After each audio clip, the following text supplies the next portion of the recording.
5 miles away. We spotted them with binos, and we decided we were just gonna haul up the hill, and we only had 2 days because Ben has to catch a flight to go home. So we were like, 2 days, let's pack light and let's go fast.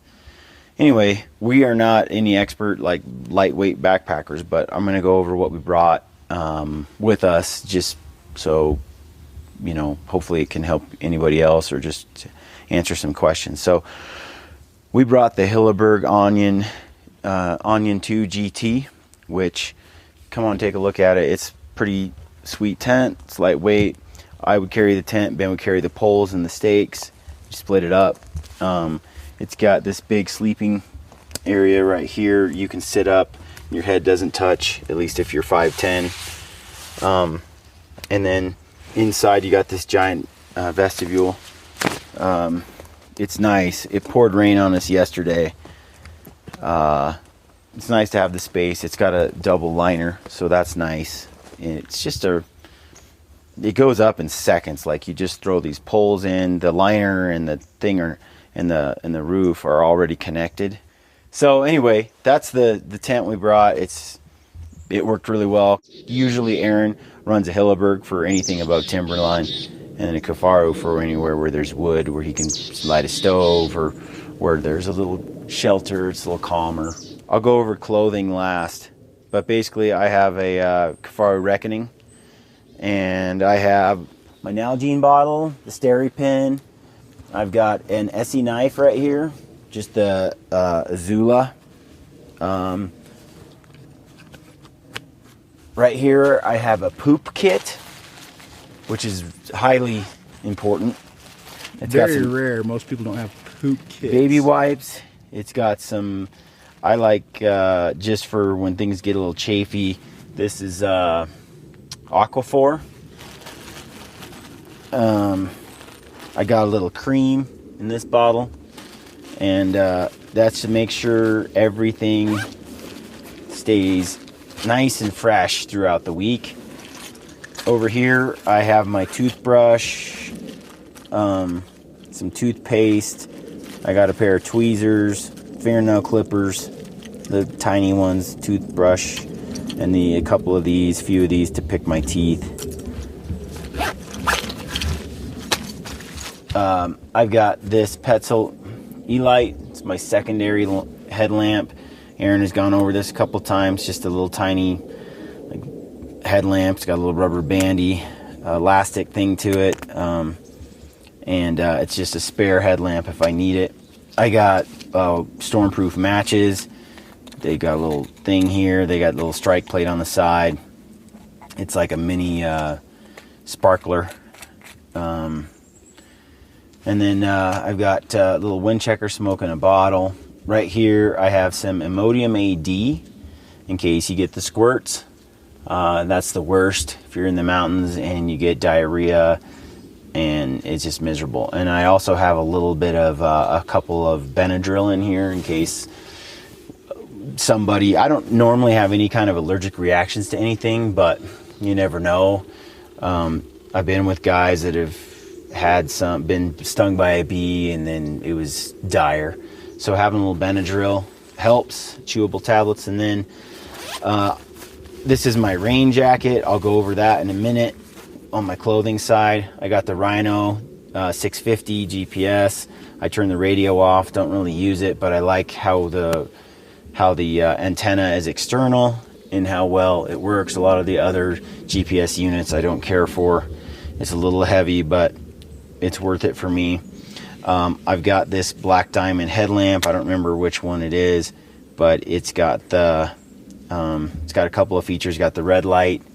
If I hold it down, it'll dim, and you can choose how bright you want it. Also, it'll switch over to, the white light, and you can tap the side. You can get extra lighting. You can also brighten it. Boop. And then there's also a green light, apparently, that comes on every now and then, but I'm not sure how I do that. So anyway, that headlamp is pretty nice. Deer, elk, they don't really see red light, so we'll often hike in the mornings with the red light on. and it's nice to have the red light. Cell phone, I've got my kill kit here, and in my kill kit I have one super heavy duty large like 55 gallon like 5 mil garbage bag, some contractor bag. It's super heavy duty, unscented, just a big bag to line for meat. And then I have my tag bags, game bags, and then in here I have a knife sharpener for the Essie and some blades for my Taito skinning knife. Pretty simple kit. And then I have my actual Taito inside my bino harness, with a few extra blades in there as well, just in case. I have fire starter right here today. On this trip I'm carrying just a couple of tablets of trioxane, and then I've got a couple of calls. I got my estrus, and I got some Phelps diaphragms, some more smoke in a bottle. So that's what I carry in the bino harness. This one even says Phelps, but on the backside has GB, Gritty Bowman logo on there. It's pretty cool. Phelps got this for me a couple years back. So that's that. I've got clothing wise, I've got the Flash rain jacket, which weighs nothing. The Sitka, it's just this. That's pretty much what I'm taking on that. It just is a pullover. There's no extra pockets. It's virtually weightless. I mean, and I've been in some pouring rain with it in BC on the goat hunt, and I've used it now in here. We got just dumped on last night. It keeps me bone dry. It's worked great. It's not heavy duty. It's just something to throw on in a flash rainstorm and then take off. But it's perfect for this kind of hunt. Got some fingerless gloves I like out of wool. I got my Mountain Ops hat, Phelps bugle tube. This is the Kelvin Active vest, and I really pretty much whenever we're hiking and it's just a little chilly, this is what I wear. Or for mostly everything, I put the vest on and take the vest off. And then I've got this Sitka Ascent pants. I don't know what this is. It's got the hood, which I really like, and it's got the mask that comes over and makes you into a ninja, which I really like. It's the lightweight one, so it's not very heavy duty. It's the thin one, super thin, because it gets hot in the afternoons, and it's just kind of nice. It's about the weight I like. Aaron has the next heavier weight up one, and he wore it most of the week. Underneath here, I just have another, I don't know, t-shirt, Sitka t-shirt style. So I have these two synthetic, and then like I said, I'll wear this Kelvin Active vest. I got this hat, it's got the wind stopper in it. I'll wear it in the morning, and then I'll wear my Mountain Ops hat later. So that's my layers, except for one layer which I use for my pillow at night. I have this Kifaru pullout, which is the larger pullout, and it seems perfect. I had to take a break. My hand was going numb. Ben's wimping out on me. So the other layer I brought is this, which I put in here as my pillow at night. This is a Kifaru pullout. It's, I don't know what size it is, the bigger one, but it's perfect for stuffing your puffy in. And I brought the Sitka, I don't know, puffy. It's got a hood, but this is pretty much, you know, I'll put the Kelvin Active under this Kelvin Active vest if I'm really cold, but this is kind of the, you know, the setup that I brought with me. And these Sitka pants, these Ascent pants, you know, it can get cold wearing such lightweight pants, and this puffy isn't as heavy duty as like the Kifaru, but based on the conditions we get here pretty much throughout September in Colorado, this layering system is super lightweight, and gets the job done, keeps me warm. I really didn't have to break this puppy out except for in the morning and at night in general, but it weighs very little and it's so nice to sleep with. I sleep so much better when I have a little pillow, and so being able to use it like this is solid. And if I get really cold and I put the rain jacket on, I got all my layers, pretty much I was warm. Now, you know, if I got really cold, we started a fire, which is, as you can see, it's what we got behind us here. Ben and I did a few fires to dry out when we got drenched yesterday, because I didn't bring any rain pants, and we walked through all those wet willows, and from the waist down we were soaked. But we got a little fire going and stood by it for about an hour, and all our gear was dry. Everything dried out pretty quick. So I love to start a fire. What do you think, Ben? It was quite nice. We actually got a little carried away and had to get past the tree line. We were standing 6 feet away and then some. Yeah, it got hot. We made it bonfire. Aaron likes to make fire too, so normally I don't have to do it. I just wait and Aaron will do it. But I got this Kifaru slick bag, and then I got the Neo Air pad. That pretty much is the setup. I'll take my food out of this, the bag I use for my pillow,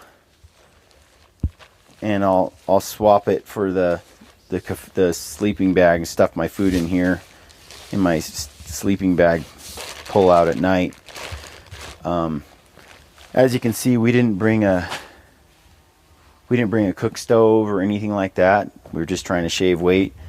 So everything we brought was super lightweight food. We brought a lot of dried jerky, dried meat. We brought some cheeses. And then we brought a lot of packaroons. They're light and they're easy for me to digest and give me energy. Basically, we've been hungry. Yeah. A lot. No, I haven't been hungry. I've been hungry. Not me. Not I've used eaten to plenty. this. I've been getting lots of calories in. They're just kind of the same foods. What else? I like those Justin peanut butter cups. Brought a few of those. I got some dried bacon jerky, which I shared with Ben graciously. That stuff's so awesome. You might as well just, all you got to do is take bacon, cook piles of it, throw it in a dehydrator, let it dehydrate just a little bit. You don't have to do it too much. I don't think you need to dehydrate it. And then Aaron, he brought... It'll last for a week. Yeah. Aaron brought, just to lose a little weight, but Aaron brought, what did he bring? He brought butthole sandwiches. Just, you know, his bagels and peanut butter and onion, or peanut butter and honey and bacon and jam kind of stuff. But it was nice not having a stove, and not having the cook pot and all the stuff that goes with it. And, you know, I do miss my hydrated meals, but technically if we just brought a single titanium pot, we could have heated up our water just fine on the fire, on the coals. Takes a little more effort, but since I like to have a fire, especially when it gets chillier like this, it's nice to warm up just before you get in bed. I sleep a lot better. So I think, anyway, that's the setup. If you got any questions, fire and then away. You get to pack around that nice bow of yours. Yeah, that's the other thing. I do have my bow and a couple extra arrows, and I have a couple extra broadheads in a little container in my backpack. So I do have, that's my bow. Got my release. That's a bit of some weight there. You don't want to leave that out. The arrows. You were complaining about your arm having to carry it. Well, I put it over my shoulder a lot, you know, over my back, and just let it rest there, and you can go hands-free charging up the trail. You know, it's a lot nicer when you have a stabilizer there, because you feel like you got a grip and won't fall off. I did notice that you were able to maneuver trees and go down the trail pretty well without even having to hold on to that thing. Rested on the back of your Kifaru pack. Yeah. The way you had the Phelps bugle stuffed in there and that stabilizer, it was pretty on there, pretty solid. Yeah, it's nice. I mean, throw it up here like this, and especially if you have your backpack on, then basically sitting there. It stays there. It stays pretty level across the way. It's a little trickier trying to do that. Usually I have to have the arrows downward if I'm gonna carry it without my pack, and I kind of need to lean over a little, and I don't like it. It's weighted a little differently. But if you hold on to it like this, which is nice, you can hike with it just fine without having to really carry it. You let go of it though, it's probably going to go. But when I threw it over my backpack, I'd put it like this, and then it just would rest, and I could walk hands-free for hours. With the pack back there, it just gives it a nice shelf. But when we started going through trees, and you have to do kind of that, and you're switching hands and putting it over your head, my shoulder right here got a little bit tired. Not a little fatigued. Not a lot, but it's not even worth mentioning, but Ben brought it up, so. Well, that's because everything in my body is fatigued and hurts. Yeah, that's he's like, well, I don't really feel nothing. I'm pretty good. And well, maybe my arm from carrying this bow. I don't feel any soreness or tiredness but I've been doing this for a while, the conditioning. Ben, on the other hand, is hurting all over his entire body. But blisters on his feet, sore muscles. When he gets out of bed in the morning, he's like, everything's brittle. Like, gotta get moving again. So, no, I don't feel anything. I feel super fine. We were talking about how much of it is just exercise and conditioning, and then how much of it is diet.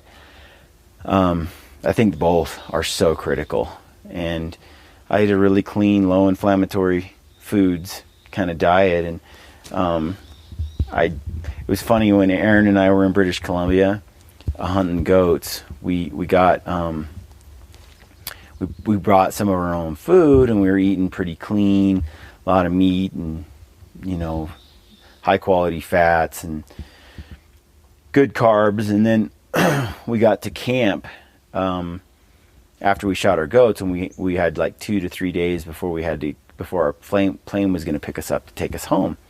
Well, at that point, we started eating pancakes and processed foods and bread and like all this stuff in camp that is typical kind of camp food. It was tasty, but all of a sudden we started waking up and our hands were swollen stiff, our knees were hurting, our backs, like you could just feel all the inflammation that happens from a processed food, high carb, processed carbs kind of diet, bad fats, and it immediately took effect. Immediately made us feel older and stiffer. So people can say what they want about how that's not a big deal, or you can eat whatever you want, but Aaron and I, we push ourselves. We do stuff we did when we were 20, and we know the difference when we eat certain foods and fuel our bodies right, and when we eat the wrong stuff, has a huge impact. So Ben is pretty good. He's getting better about his diet, but not perfect. Need to tighten. Nobody's perfect, but better than most, not as good as others. Yeah. So I think diet, but mostly conditioning. Still, I'm super impressed, like what you were able to do this week, because having not really conditioned for it, we're at 12,000 feet. Everywhere I go, been followed. Just a little slower. Just a little slower. But dang, dude, a little stiffer. But man, you got some mental toughness. If I got those blisters, I'd be like, let's call it. Let's quit. I mean, those are some nasty blisters. So we got to get Ben some new boots. He's wearing those Loa Tibets. They're a little too small, I think, and need to get you some. They're a stiffer boot, and I'm used to something that's a little bit more cushiony, a little more padding. They just, some people like that stiff boot, and then they use their sock for most of their padding. And yeah. I've been the other way around. I've kind of done the one sock, and the boot had some nice padding. So I've been wearing these crispy Nevadas for like a daily for 2 years. They're looking probably a little bit worn too. Your shoelaces, the tips of the shoelaces are all frayed. They are. I've tied knots in them and stuff. They have gone through the war and back, and they've worked great. I like these boots a lot. I have the Crispy Summit as well. They're lighter weight, and I like how they feel. They're very tennis shoey and stuff, but as I do more and more of this intense backpacking and heavy duty hunts, where we're going pretty far into some backcountry, I like this stiffer boot, the leather. Which is a little bit different from what you started out. Mm-hmm. I've evolved a little bit. I mean, even in a previous podcast in the beginning when you guys talked boots. Yeah, the Summit was my favorite. Still is. I love the boot. I used it for the goat hunt in BC, but it's just I keep going back now to the Nevadas. They're just a little stiffer, a little heavier duty. And the more I go and do this stuff, the more I want heavy duty gear, different than I used to. Like that sleeping bag, that Cafaro slick bag, it's synthetic. It's so much better than down. Ben's down bag got rained on yesterday in that storm, and you're hosed. If your down gets rained on, you're just out of luck. And the other thing is, if we didn't have a fire, we were soaked from the waist down. Aaron and I have been soaked from the waist down and climb into our Cafaro slick bags, and we're bone dry by morning. Uncomfortable, but after 45 minutes, even though it's damp, you're warm. Or even shorter time than that. You get warm very fast in this synthetic. That would drive me nuts. But you have to. What other choice do you have? You can take them off, but then you'll put on really wet clothes in the morning. Yeah. But you'll be completely dry. And when you're as tired as we are from the hikes, it's not that big a deal. But my point is, that's bomb-proof, that bag.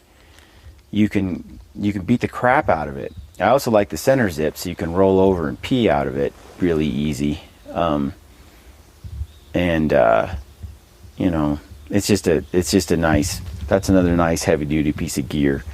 This Cafaro backpack, the Reckoning, it's a little heavier. It's got lots of pockets. It's got the center zip, which Ben's been envious of all week. It's a little bit. I believe I shall upgrade. It's a little bit heavier of a bag. So maybe when we get back to the truck today, we'll just grab the pack and weigh it, see what we were carrying this weekend. Good idea. We shed between spare batteries and extras and vitamins and calcium and tripods. As you can see, this is quite shaky. Yeah, we shed a lot of weight and carried our camp with us every morning. I really liked that. We've done that in the past, but I don't know, this was probably 30 pounds. Somewhere in that range. Yeah. But we'll weigh it. We'll find out. Maybe it's 35, but for me, it was nothing. I felt like I was packing nothing. Very light. Yeah. So with my bow, binos, and everything, it didn't feel that heavy at all. So I'm curious what we were carrying. It was very doable. We covered 5 miles and 3,000 foot elevation gain in a really short window. Plus, we ran around up on top trying to. We hunted all day yesterday, running up and down all over the place. The wind right. With all this stuff on our backs. And there's certainly areas we could lighten weight. I've been thinking about it. To tons of things that we could do to lighten the load. But in the past, the batteries and the camera gear has been, our nemesis. But I'm kind of figuring out a good backcountry setup for this run and gun kind of hunting, and I think I got it figured out. Sure was nice having a light pack. I'm not gonna lie, that was nice, and being able to stop anytime we wanted to, anytime, and just pitch a tent and go to sleep. That kept us real mobile. We could follow the elk all the way up until dark and then stop. So The food thing was a little lean, but could dial that in a little better.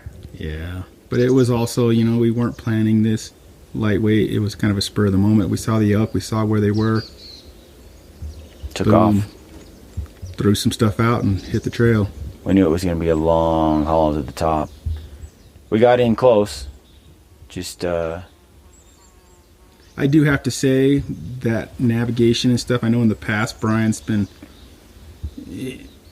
growing up hunting with Brian, you know, the whole can't find himself, gets lost, and he's gotten a lot better. I'm real impressed. He can read a map and figure stuff out, and still, you know, the GPS in the dark. I don't know who you are coming back to find this camp again in the dark like we did without a GPS. Pitch black. I've done it with Aaron a lot all last year. You wander around a lot without the GPS. Yeah. Yeah, forget that. You wander around a lot. I mean, Aaron. I was tired and wet. GPS. Boom. Yeah, it took fire. us exactly tent, to go it. To bed. No, it is nice. I mean, in the daylight, this spot looks really different than, you know, the area looks a lot different. Well, look around. I mean, it's thick, timbered. It's steeper than a cow's face on the other side of this, and there's just this flat bench that we found halfway up this climb, and so we wanted to get back on this flat bench because it's a level spot. Yeah, and it's nice to build a fire, and it was cozy. And so you can't ask for more. But coming here in the dark, the water, the level spot. Yeah, and the fire, wood. There's nothing to burn up top. No, so it was a nice little, but it was dark, and we're coming down the trail, just down through the woods.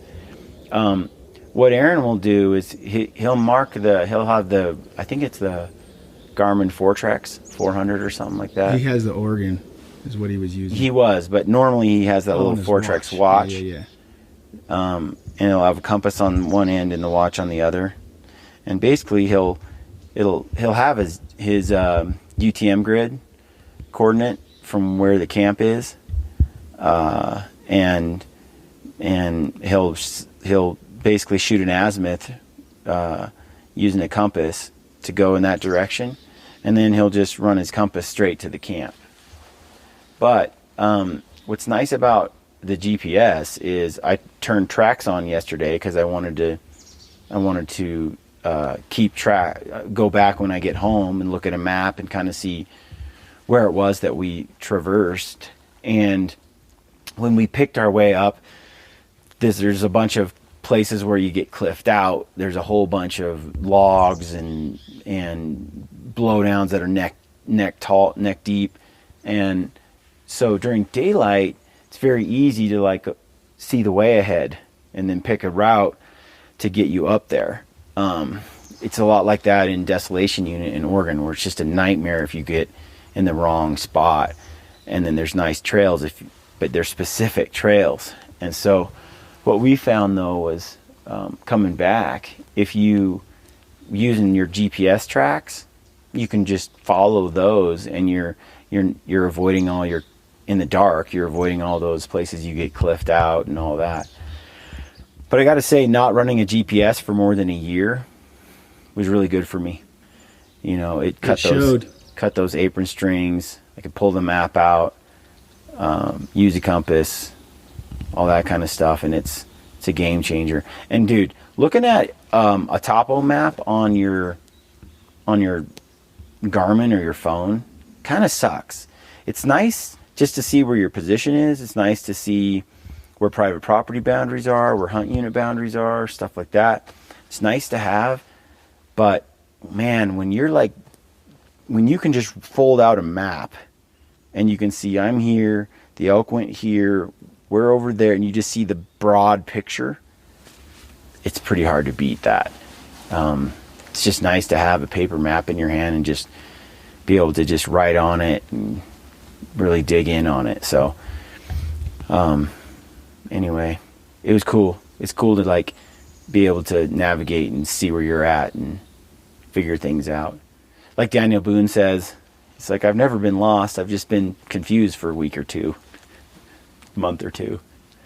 That's kind of a couple of times where I've followed Aaron, and he doesn't stress out too much about where he's at. It might end up in a lot of extra walking, but we'll get there. And I've learned to accept that too, because there are times where we've wandered all over until we figured out where we're at. Oh, now I know where we're at. But that right there gives you experience and knowledge on terrain, you know, gets you familiar with the woods around you. But now, like Ben does, like Ben's always been really good at like counting streams that we cross, you know, recognizing landmarks, doing terrain association, you know, using handrails. All those things are things that Ben's been pretty naturally good at, and those are things I had to learn from Aaron. So anyway, we haven't hunted in a while. Been doing it a lot, so feeling better. Yeah, my fire making skills, they're on another level now, because that wood yesterday was wet. Everything was soaked. Took a while to get that thing started, but anyway, we're gonna pack up camp and head back to the truck. We got to get Ben home.